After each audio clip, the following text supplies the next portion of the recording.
안녕하세요. 김신철 변호사입니다. 오늘은 아내가 불륜으로 낳은 자식도 친자식으로 봐야 하는지에 관해서 최근 대법원에서 판결을 했는데요. 그것을 한번 알아보겠습니다. 최근에 불임이나 난임으로 인공수정 출산이 증가하고 있고 또 성개방 추세에 따라서 기혼자의 혼외 성관계에 의한 출산도 증가되고 있는데요. 이와 관련해서 최근 대법원에서 친자관계에 관한 주목할 만한 판결을 내리고 있어서 이 부분을 소개해 드리겠습니다. 사안은 인공수정에 의해서 출생한 자녀와 혼외 성관계, 소위 간통관계로 출생한 자녀의 지위에 관한 내용인데요. 일반인의 입장에서 가급적 쉽게 풀어 설명드리겠습니다. 사안을 간단히 먼저 설명하면 1985년에 혼인한 A씨 부부가 있었는데 이 A씨는 무정자증 때문에 자녀가 없었습니다. 그래서 A씨 부부는 1993년 타인의 정자를 제공받아서 인공수정을 통해 첫째 아이를 얻었습니다. 그리고 시간이 흘러서 1997년경에 A씨 아내는 다른 남자와 간통을 해서 둘째 아이를 낳았는데요. A씨는 이때 본인의 무정자증이 치유된 것으로 알고 둘째 아이를 A씨 자녀로 출생신고했습니다. 그런데 A씨가 2007년경에 우연히 둘째 아이가 교통사고를 당하면서 둘째 아이가 A씨의 친자가 아니라는 것을 알게 됐죠. 그렇지만 A씨는 가정을 깰 수가 없어서 참고 살았습니다. 그러다가 시간이 흘러 다시 A씨 부부가 2013년경에 이혼소송을 하게 되었는데요. 소송 중에 아내로부터 두 아이의 양육비 청구를 요구받자 화가 난 A씨는 아내가 인공수정과 간통을 통해 낳은 두 아이 모두 내 친자식이 아니다 라는 것을 확인해달라는 친생자 관계 부존재 확인해소를 법원에 제기한 것이 이 사건입니다. 이 사건의 핵심 쟁점은 두 아이가 과연 A씨의 친생자로 추정을 받느냐 하는 겁니다. 이 친생자 추정이 왜 중요하냐면은 우리 민법은 어떤 아이가 부부의 혼인 중에 임신해서 출생한 경우에는 친생자로 추정을 하면서 그 아이의 지위를 아주 강하게 보호하고 있기 때문입니다. 그래서 이 친생자로 추정이 되면 부모 외에는 아무도 그 지위를 부인할 수 없고요. 부모라고 하더라도 친생자가 아님을 안 날로부터 2년 이내에만 소송으로 부인할 수 있게 한 거죠. 그리고 그 소송도 친생 부인의 소라고 하는 한정된 소송으로만 부인할 수 있고 다른 소송으로는 절대 부인할 수 없게 만들어 놨습니다. 그래서 이 친생 추정을 받지 않는 아이는 이해관계인이면 누구나 언제든지 소송할 수 있고 또 소송 외의 방법으로도 친생자 여부를 다툴 수 있게 한 것과 비교하면은 이 친생자 추정을 받는 아이는 엄청나게 두텁게 보호하고 있는 거죠. 자, 그러면 왜 이렇게 친생 추정 규정을 두어서 혼인 중에 임신 출산한 자녀의 지위를 두텁게 보호하는 걸까요? 그것은 자녀의 법적 지위를 신속히 안정시켜서 가정 공동체를 보호하기 위한 거죠. 옛날에는 혈연 관계를 과학적으로 검증할 방법이 없었기 때문에 혼인과 동거 여부로만 친생자를 판별해서 혼인과 동거 중에 출생한 자녀는 무조건 친생자로 추정을 하도록 한 겁니다. 그런데 그렇게 하다 보니까 너무 부당한 경우가 생기게 된 겁니다.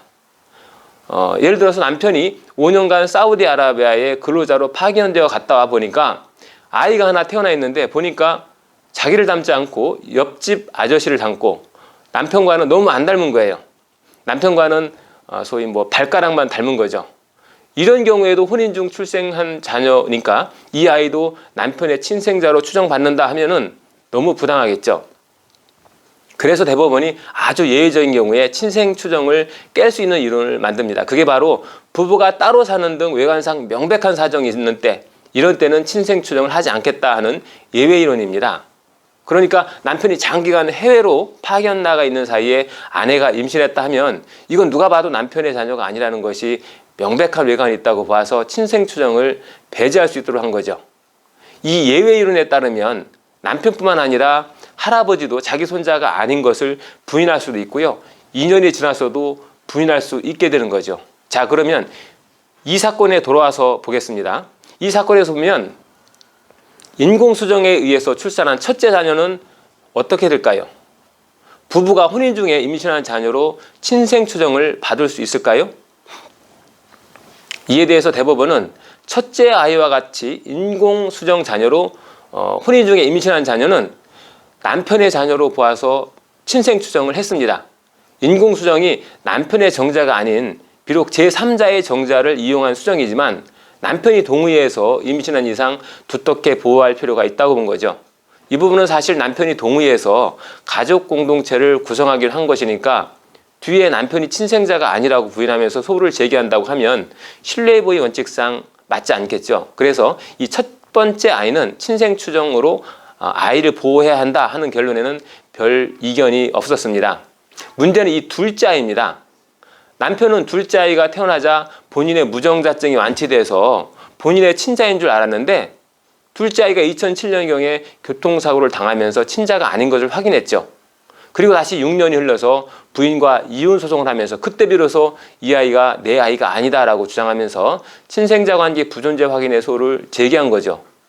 이렇게 혼외 성관계, 소위 간통관계로 태어난 아이도 혼인 중에 태어난 아이라면 친생 추정을 해 주어서 두텁게 보호해야 하는지 하는 것이 바로 이 둘째 아이의 문제입니다.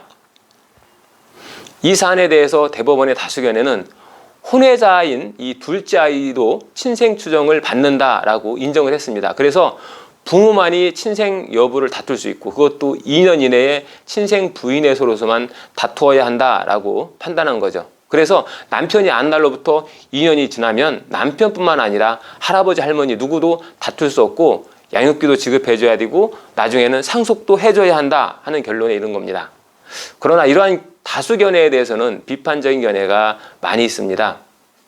친생 추정이라는 것이 과거에 혈액 검사라든지 유전자 검사가 없었던 시절에 자녀의 복리와 가족 공동체를 보호하려고 만든 논리인데 지금 과학이 발전해서 혈연관계 여부를 명백히 검증할 수 있고 또 사회적 친자 관계가 형성되어 있지 않거나 가정이 이미 파탄된 경우도 있는데 이런 경우까지 친생 추정을 해주면 남편의 행복 추구권이 심각하게 침해될 수 있다는 거죠.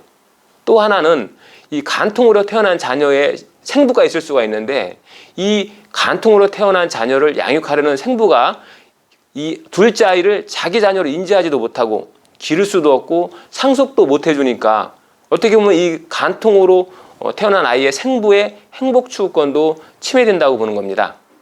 따라서 이런 때도 부부가 따로 사는 등 외관상 명백한 사정이 있는 그런 예외 규정에 해당된다고 봐야 한다는 견해가 있는 겁니다.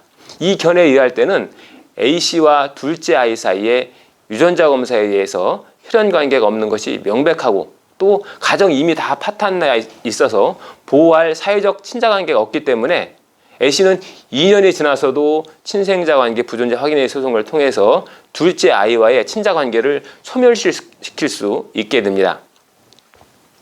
생각해보면 남편이 외국에 일하러 나가서 아내와 별거 중에 아이가 태어난 경우라든지 이것뿐만 아니라 유전자 검사를 통해 혈연관계가 아닌 것이 명백히 입증된 경우 모두 친생 추정을 하지 말아야 할 명백한 외관이 있다라고 보는 것이 타당할 것 같은데요. 하여튼 우리 대법원은 이 유전자 검사로 혈연관계가 없는 것이 증명되었어도 이때는 외관상 명백한 사정이 있는 때로 보지 않고 있습니다. 어쨌든 무정자증과 같이 혈연관계 없음이 명백히 증명된 경우라도 2년이 지났으면 남편이라도 친생자 관계를 부인할 수 없다 하는 것이 최근 대법원의 입장이다 하는 겁니다. 오늘은 아내가 혼인 중에 임신한 경우에 그 아이가 남편과 혈연관계가 없는 아이라도 친생 추정을 받아서 남편이 양육비도 주고 상속도 시켜줘야 하는지에 관해서 알아봤습니다. 김신철 변호사였습니다. 다음 시간에 다시 찾아뵙겠습니다.